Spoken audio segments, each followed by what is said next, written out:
Boa noite aos telespectadores, é um prazer estar aqui.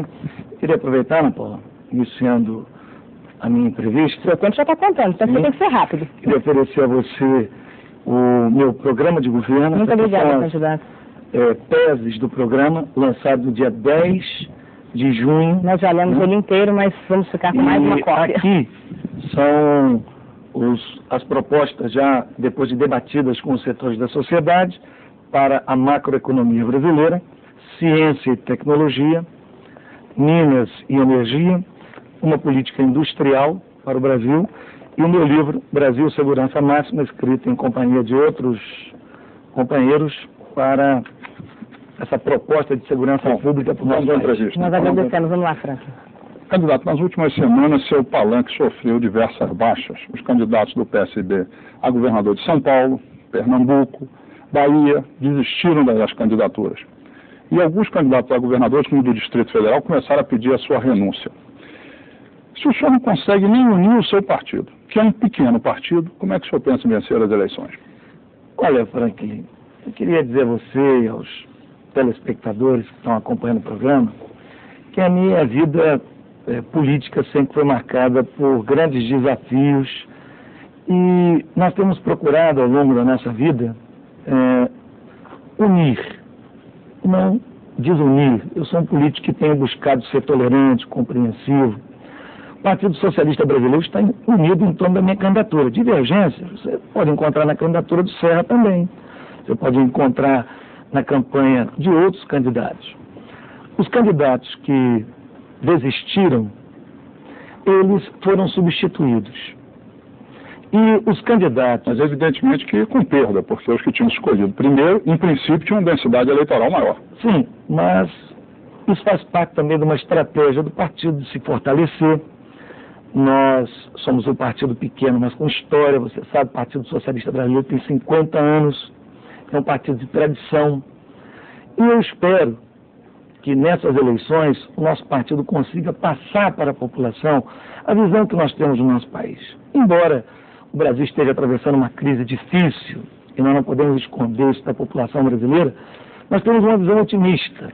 Achamos que as dificuldades que o país atravessa, elas podem ser superadas com determinação, com um programa que busque recuperar a autoestima do povo brasileiro, que busque uma relação de independência com o cenário nacional. Eu volto à pergunta. O senhor com um partido pequeno, um partido que está tendo dificuldades para manter os candidatos, sem dinheiro, com pouco tempo na televisão, como é que o senhor acha que vai chegar a vencer essas eleições? É o seguinte, Franklin, com toda essa dificuldade que você coloca, hoje vocês divulgaram uma pesquisa.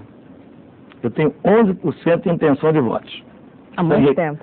Sem recursos, com um pequeno partido, com muitas vezes alguns preconceitos que são estabelecidos por uma parcela que distorce às vezes as informações. Com tudo isso eu tenho 11%.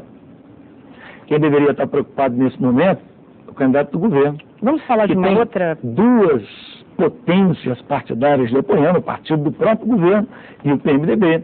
Tem muitos recursos, é um candidato apoiado pelo sistema financeiro brasileiro, que foi o grande vitorioso do governo Fernando Henrique.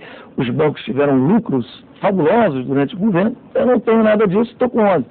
Todas as minhas campanhas foram assim. Se você acompanhar a minha trajetória, quando eu cheguei no Rio de Janeiro também para disputar o governo do Estado, todo mundo dizia, mas o Garotinho foi até um bom prefeito, um prefeito que realizou muito, mas governador do Estado não dá.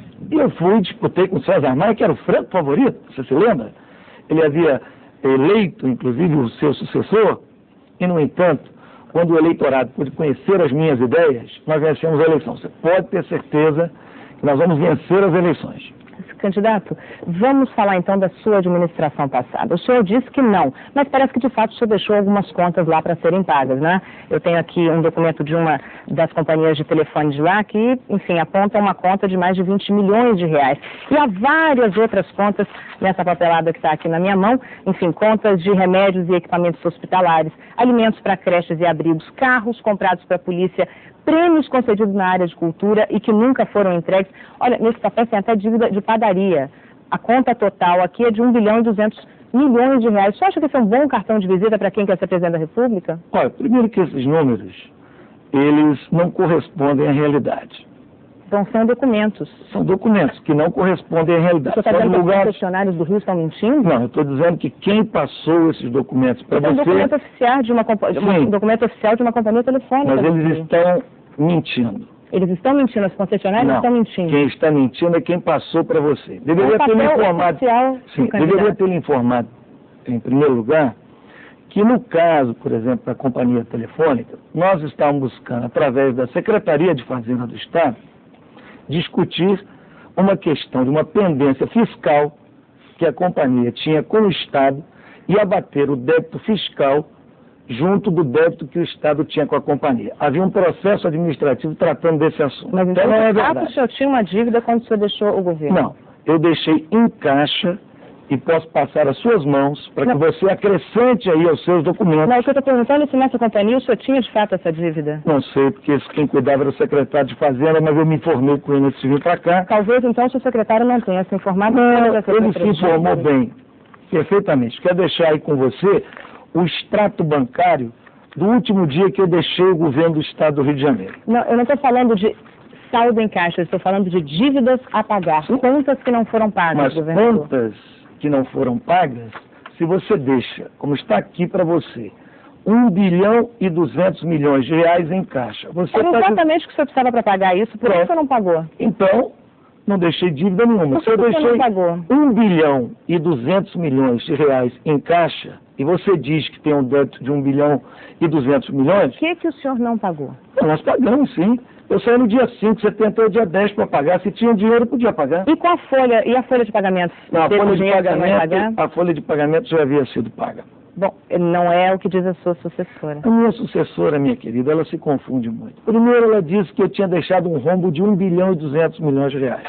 Aí o nosso líder na Assembleia Legislativa convocou o secretário de Fazenda dela para ir até lá.